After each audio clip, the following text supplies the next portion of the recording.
Behind the Russia that we often see, vodka, bears, an endless steppe, ruled by strongmen and a dominant force on the world stage, there's a side of Russia that's often overlooked. About 20% of Russians isn't ethnically Russian. They are minorities, and many of them live in one of the 21 republics that Russia created for them to have some degree of autonomy. These republics are a relic from the past, autonomous entities drawn along ethnic lines, from the vast Sakha Republic in the Far East, where Russians are a minority, to the Volga region and the North Caucasus, which have historically had strong separatist movements. But these republics are losing their autonomy under Putin, who's centralizing power in Moscow, despite now wanting to incorporate Crimea, Luhansk and Donetsk as republics into the Russian Federation. So what exactly is a Russian republic? Which republics are there and what are they like? And what is their future in Putin's Russia? These are the Russian republics with hindsight. Hindsight is growing fast, and what used to be a pastime hobby is now becoming a small business with everything that implies: invoicing, accounting, project management, website creation, and for all of that, there's Odoo, the sponsor of today's video. Odoo is a platform with applications for all your business needs, and the first one is 100% for free. I'll try the website application. The configurator asks you to define your goals, to choose or upload your color palette, to add the pages that you want, and then to select a theme. And that's when the real fun starts. I've been building websites ever since elementary school and have tried everything out there, but Odoo's site builder is by far the most intuitive I've ever seen. It works by simply dragging and dropping, customizing them in the sidebar, and you can even add animations. They have built-in AI features, and no technical skills are required. All in all, I love it. Give it a try through my link in the pinned comment or description, and the first application is 100% for free. There are 21 Russian republics that are internationally recognized, and each is home to a specific ethnic group with their own language, culture, and traditions. Most were created in the dawn of the Soviet Union. When Vladimir Lenin, in October 1917, took power of St. Petersburg, Russia entered a civil war. There were many ethnic minorities like Georgians and Ukrainians who actively opposed his political goals. In an attempt to bring unity under the Soviet Union, Lenin introduced his policy of indigenization. This encouraged ethnic minorities to actively take part in their government, and with the creation of the Soviet Union, this began taking shape. There were two types of republics: the 11 constituent republics, of which Russia was the largest, and the autonomous republics, which counted 22 in 1930. The first represented the main ethnic groups and they were the most powerful, whereas the autonomous republics were smaller and they were included within the constituent republics. Most were part of Russia, but some, like Crimea, were part of Ukraine. These borders still look quite similar today. In Russia's far east lies the Republic of Sakha, which is similar in size to India.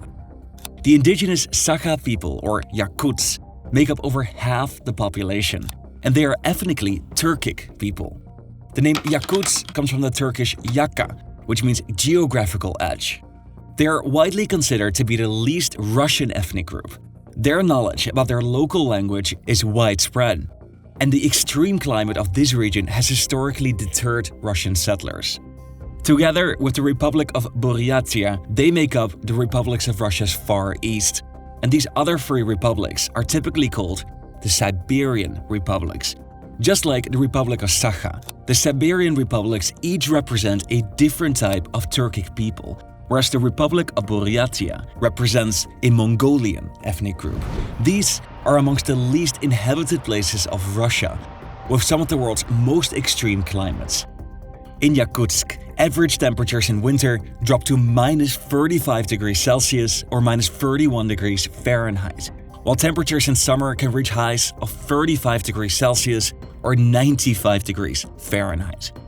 This region posed significant challenges during the construction of the Trans-Siberian Railroad. In case you haven't seen my video about this, I'll put up a link right now.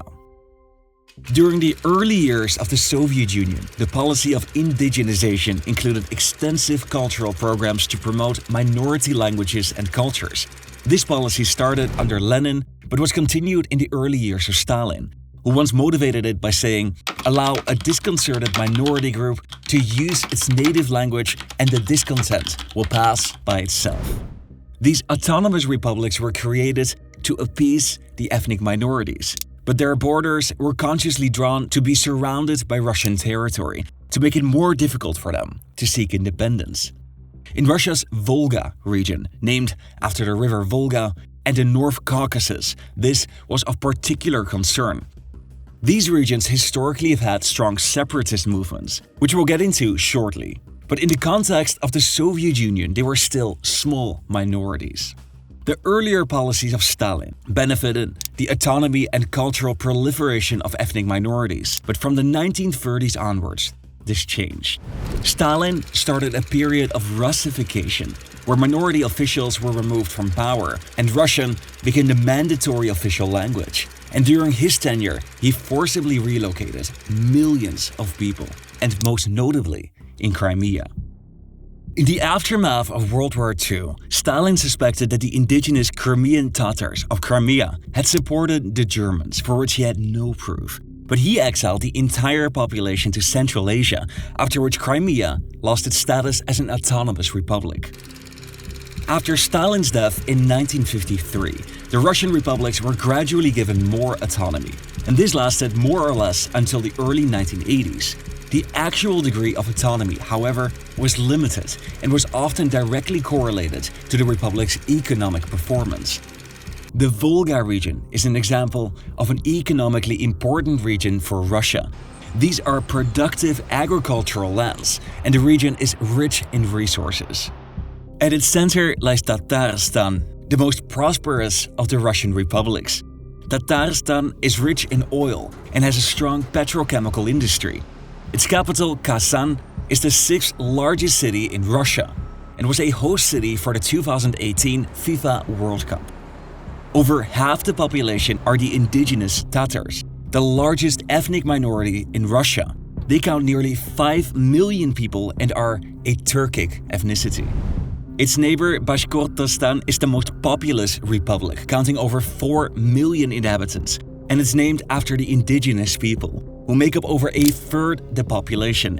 These republics lie centrally in Russia, are large in numbers, and are of economic significance. On top of that, they have historically had strong separatist movements. And this was a concern for Soviet leaders. Throughout their history, its leaders tried to appease these minorities by allowing some degree of autonomy, but not so much that they could declare independence from Russia. When the Union collapsed in 1991, the Union republics had the constitutional right to secede, but the autonomous republics didn't. And this led to dissatisfaction in some factions of the Volga republics. Boris Yeltsin, Russia's first elected president, negotiated power-sharing treaties with many of these republics, and Tatarstan was the first to obtain such a deal. The treaties were mostly successful at restraining regional nationalism and protecting the territorial sovereignty of Russia, but they also led to more inequality between regions, and they took power away from Moscow. But in the Caucasus, it went completely wrong. The North Caucasus is the most ethnically diverse region of Russia, and Dagestan tops it off. Their largest ethnic groups are the Avars, but they are far from the only one. Ethnic Russians only account for 3% of the population, and most people here are Muslim.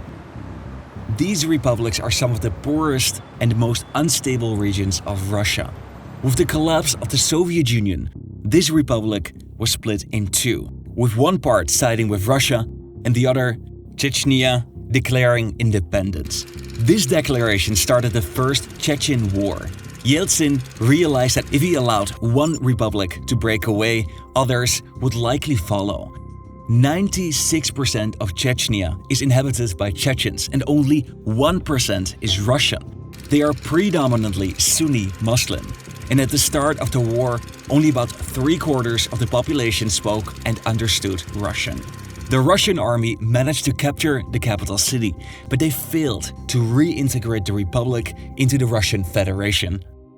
The fallout of the Chechen War and the subsequent financial crisis contributed to Yeltsin's widespread unpopularity in Russia, which ultimately forced him to resign. He appointed Vladimir Putin as acting president, and he sent troops once again to Chechnya, and this time they managed to reintegrate the republic. Chechnya today is under the tight control of its leader, who in 2010 voluntarily gave up his republic's special status, gaining him special perks with the Kremlin. These two republics to the north are federally part of the North Caucasus, but they are often just called the Southern Republics. Adygea is one of the smallest republics and is inhabited by mostly ethnic Russians, while Kalmykia is inhabited by the only Mongolic-speaking people in Europe, who are Tibetan Buddhists by faith. This region, through millennia of history, conflict, and changing borders, has turned into a melting pot of cultures, making it one of Russia's most geopolitically complex regions. When Putin ran for office in 2000, he promised to restructure the federal system. He was elected that same year and inherited a Russia where most of these republics had negotiated some degree of autonomy through so-called power-sharing treaties. But Putin didn't like it. In his first years in office, he gradually stripped away the autonomy of these republics, and he set out to centralize all power in Moscow. In 2017, the last power-sharing treaty with Tatarstan expired and wasn't renewed, a moment that some people refer to as the end of Russia as a federation. One of Putin's goals in Ukraine is to incorporate Crimea, Luhansk, and Donetsk as republics into the Russian Federation, but that term republic has completely changed meaning. It once implied a degree of autonomy, self-governance, and the encouragement of cultural tradition. But Putin shows no sign of those being his intentions, and the illegal annexations are widely condemned around the world. In Russia, ethnic minorities are hit the hardest by Russia's mobilization for the war in Ukraine, and the top 15 regions by war losses are disproportionately areas where ethnic minorities are overrepresented. The term republic no longer implies any real autonomy, but it's not meaningless. Many republics today have their own holidays, festivals, and celebrations, and the indigenous languages are taught in schools and are used by their local governments.